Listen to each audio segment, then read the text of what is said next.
अगर धर्म की रक्षक होता वैश्य, तो कभी आप बताइए कितने बरियों के बेटा बेटी, उनकी बहुएं, घर के लोग कांवड़ लेकर आ रहे हैं, कितने लोग वैष्णो देवी जा रहे हैं, कितने लोग धर्म बचाने के लिए जगह जगह पर धर्म का प्रचार कर रहे हैं, नहीं कर रहे। वो ब्राह्मण नए नए तरह के पाखंड कर्मकांड इस देश के अंदर लागू करता है, और उन कर्मकांड और पाखंडों के लिए आम जनता को उन त्योहारों के लिए खरीदारी करनी होती है, और जब खरीदारी होती है तो वैश्य का बिजनेस चलता है। तो वैश्य के बिजनेस को चलाने के लिए ब्राह्मण प्लान करता है, और उस प्लान पर वैश्य को फायदा होता है। तो उस आमदनी के लिए वैश्य क्यों बोलेगा, उसको कोई मतलब नहीं है। वो कभी धर्म में, अगर धर्म की रक्षक होता वैश्य, तो कभी आप बताइए कितने बरियों के बेटा बेटी, उनकी बहुएं, घर के लोग कांवड़ लेकर आ रहे हैं, कितने लोग वैष्णो देवी जा रहे हैं, कितने लोग धर्म बचाने के लिए जगह जगह पर धर्म का प्रचार कर रहे हैं, नहीं कर रहे।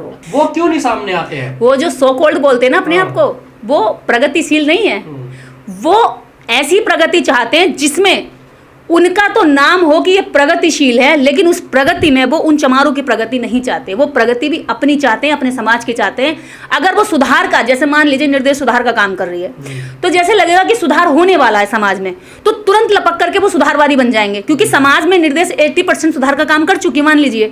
अब 80% के बाद 20% बचा है, तो 20% के सुधार के लिए आप क्या करेंगे, वो लपक कर सुधारवादी बनेंगे। और सुधारवादी बनने का जो क्रेडिट निर्देश सिंह को मिलने वाला है 20% के तुरंत बाद, अब वो 20% पर आकर सुधारवादी का टैग ले लेंगे, साहित्यक बन जाएंगे, दलित हितैषी बन जाएंगे, देश के बड़े रक्षक और जागरूक बन जाएंगे, और ये बन जाएंगे कि बहुत प्रोग्रेसिव लोग हैं, इनकी जो थिंक है वो बहुत प्रोग्रेसिव थिंक है।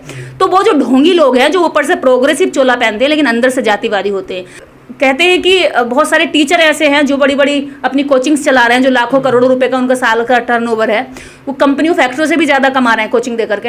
ऐसे ऐसे मास्टर, ऐसे ऐसे लोग बाबा साहब डॉक्टर अंबेडकर का नाम लेकर के खुद की फॉलोवर बढ़ाते हैं। उसके बाद फिर वो कहते हैं कि रिजर्वेशन खत्म होना चाहिए। अभी मैं देख रही थी, समीक्षा होनी चाहिए। अभी मैं देख रही थी 2-3 दिन पहले कि विकास दिव्य कीर्ति कह रहे थे कि आरक्षण पर समीक्षा होनी चाहिए। SC/ST के रिजर्वेशन पर वो क्या बोल रहे हैं, वो कहते हैं कि एक का दादा भी IAS था, उसका बेटा भी IAS था, उसकी तीसरी पीढ़ी IAS है, और तीनों पीढ़ियां जब IAS है तो उन्हें रिजर्वेशन क्यों मिलना चाहिए। अब मैं दिव्य कीर्ति जी से ये पूछना चाहती हूँ कि विकास दिव्य कीर्ति जी, इस देश के अंदर जो सुप्रीम कोर्ट में बैठने वाले जज हैं, जब से भारत आजाद हुआ है केवल 4 से 5 परिवारों के लोग ही इस भारत के अंदर सुप्रीम कोर्ट में कुर्सी पर बैठे।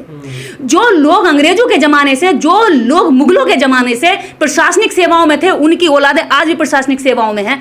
तो ये बताइए, मुगलों के जमानों के पुराने लोग हो गए, 3 पीढ़ी के लोग आपके पेट में दर्द कर रहे हैं। जो मुगलों के टाइम से जो उनके सेनापति रहते थे, जो उनके मंत्री संतरी रहते थे, आज वो लोग, उनकी औलादें यहाँ जमीनों पर कब्जा की हुई हैं, संसाधनों पर कब्जा की हैं। जितने भी मास्टर हैं, जितने भी ये कोचिंग चलाने वाले लोग हैं, जितने भी अलग अलग यूट्यूब चलाने वाले लोग हैं, ये जातिगत जनगणना का पक्ष कर देना, इसके पक्ष में बोल दे। हम तो कह रहे हैं, देखिए ब्राह्मण के साथ भी धोखा नहीं होना चाहिए। मैं एक इंसानवादी, मानवतावादी सोच को फॉलो करती हूँ, बाबा साहब को फॉलो करती हूँ, तो बुद्ध को फॉलो करती हूँ। तो मैं ये कहती हूँ, ना ब्राह्मण के साथ धोखा होना चाहिए कि उसको कम दिया जाए, ना क्षत्रिय के साथ मिलावट होनी चाहिए, ना वैश्य के साथ, और ना ही अन्य जातियों के साथ। सबको सबके हिस्से की बराबर हिस्सेदारी मिल जाए, और ये इससे अच्छा देश के अंदर शांति व्यवस्था का कोई तरीका ही नहीं है। लेकिन देश की सरकारें ऐसा नहीं कर रही। ये जो सो कॉल्ड पढ़े लिखे विकास दिव्य कीर्ति का आपने जिक्र किया, ये लोग जाति पर क्यों नहीं कहते हैं कि जाति खत्म होनी चाहिए, जाति की समीक्षा होनी चाहिए, इस बात पर क्यों नहीं जोर देते? उसका सिर्फ आरक्षण पे देते। तमाम ऐसे हैं, कारण है कि उनकी जो मूल जड़ है, जो उनकी परवरिश है, जो उनकी कंडीशनिंग हुई है घर से, वो ऐसी हुई है कि बेटा जाति को जिंदा रखना है आखिरी सांस तक। बाबा साहब डॉक्टर अंबेडकर कहते हैं कि जो वर्ण व्यवस्था में सबसे ऊपर है, उसके अंदर आप ये बात निकाल ही नहीं सकते, और अगर किसी के अंदर निकल गई तो वास्तव में वो बहुत ही अच्छा इंसान है, वो मानव बन चुका है। क्योंकि इनकी कंडीशनिंग होती है कि जाति में जो हम ऊपर हैं, आप मान लीजिए जाति में एक तो ऊपर रहने की जो हनक है ना, इनके दिमाग में, इनके खून में चढ़ चुकी है। इन्हें लगता है कि हम ऊपर हैं तो हम ऊपर ही रहे सदियों तक। इस ऊपर रहने वाले जाति से दिक्कत नहीं है, आरक्षण से दिक्कत है। इन्हें देखिए, जातिवाद में जब कोई पिटेगा छिटेगा तो ये हंसेंगे, अरे तेरी औकात यही थी, सही हुआ इसको मारा, इनके ये है ही इस लायक। लेकिन जब उनको रिजर्वेशन देकर के, उनको शिक्षित करके, उनको पढ़ा करके किसी अच्छी नौकरी पे बिठाया जाएगा, तब नहीं कहेंगे कि हाँ ये इस लायक था कि भी इसने ये कुर्सी पाई, इसने मेहनत से पाई। लेकिन जब कोई सवर्ण क्लास, जब कोई अनुसूचित जाति को मारता, OBC भी मारता, तब भी ये कहते हैं अरे ये तो इसी लायक है, पिटने लायक है। तो तब उनको कह दिया जाता है कि ये लायक हैं। लेकिन जहां उनकी मेहनत करके वो किसी पद पर या ओहदे पर बैठते हैं, किसी सम्मानजनक पोस्ट को प्राप्त करते हैं, तब कभी नहीं कहा जाता कि वास्तव में ये आदमी इसके लायक था। यही है सबसे बड़ा जातिवाद, कि जो व्यक्ति मेहनत करके भी आ सकता है उसको कभी सम्मान नहीं दिया जाता। यहाँ कहा जाता है कि डॉक्टर अम्बेडकर इतने लायक थे, इतने काबिल थे, उसके बावजूद भी जाति खत्म होनी चाहिए या आरक्षण खत्म होना चाहिए? पहले जाति खत्म होनी चाहिए और फिर आरक्षण हो जाए, दोनों चीजें, हमें कोई दिक्कत नहीं। अगर जाति खत्म हो जाए तो आरक्षण, पहले जातिवाद खत्म होना चाहिए, फिर आरक्षण खत्म होना चाहिए। और रही बात जातिवाद खत्म करने की, तो उससे पहले देश के अंदर सबको, अगर एक बाप की 4 औलादें हैं और 4 बीघा जमीन है, तो कैसे बंटवारा होगा, आप मुझे बताइए। एक बाप की 4 औलाद है और 4 बीघा जमीन है, तो कैसे बंटवारा होगा? एक एक बीघा मिलेगी ना। लेकिन इस देश का जातिवादी सिस्टम कहता है कि 4 बीघा जमीन तो दे दो एक ऊंचे वाले को, और नीचे वालों को कहो कि तुम घर के बाहर रहो और यहाँ से जो ठंडी ठंडी हवा है बस उसे खाओ, बाहर की बदबू सूंघो, तुम्हें कभी कभार हम इसमें एंट्री दे दिया करेंगे।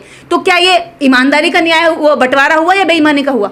देख रेख के लिए छोड़ दिया। बस तुम नौकरानी करो, इसकी फूलों को सजाओ, इस जो 4 बीघा जमीन है इसकी बाउंड्री की देखभाल करो, कोई इस पर हमला ना करे इसकी देखभाल करो, कोई इसमें दूसरा आदमी खेत जोत के थोड़ा बंटवारा करने की कोशिश ना करे, देश के बाहर का आदमी आकर आक्रमण न करे, इसकी ध्यान रखो।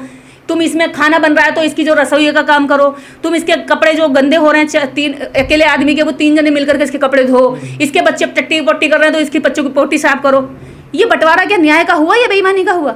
यही बंटवारा आज भारत के अंदर हुआ है। अगर जातिवाद खत्म करना है तो जातिगत जनगणना कराकर सबको सबकी हिस्सेदारी उनको दे करके दे दीजिए, फिर देखते हैं कि किसमें कितना दम है, किसमें कितनी क्षमता, वो अपना आगे को बढ़ेगा तो पता चलेगा कि कौन किस लायक है, कौन किस लायक नहीं है। बेईमानी भी नहीं होगी, सबके मन में ये भी नहीं रहेगा कि भाई ये मेरा आरक्षण, मेरा हिस्सा ये खा रहा, मेरा हिस्सा ये खा रहा।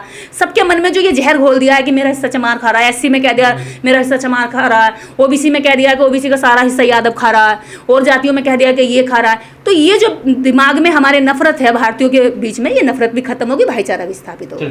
इस देश के अंदर हजारों जातियां हैं, और उन हजारों जातियों में एक जाति ऐसी है जो हजारों वर्ष के सिस्टम को, जो वर्णाश्रम सिस्टम है, जो गैर बराबरी सिस्टम है, और प्लस जो लोग संविधान विरोधी हैं, उनके खिलाफ खड़ा होकर के आवाज़ बुलंद करता है। वो संविधान की सुरक्षा के लिए भी निष्ठावान है, ईमानदारी से लड़ाई लड़ता है, वो गरीबों के लिए भी लड़ाई लड़ता है, वो बहन बेटियों के लिए भी लड़ाई लड़ता है। किसी के साथ अन्याय अत्याचार होता है तो उसके साथ ईमानदारी से खड़ा होता है।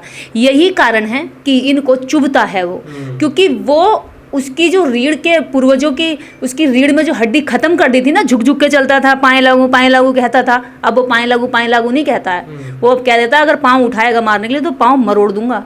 तो ये उससे दिक्कत है कि भैया ये पैर छूने वाले इसके पुरखे, और आज इसकी औलाद है जो हमारे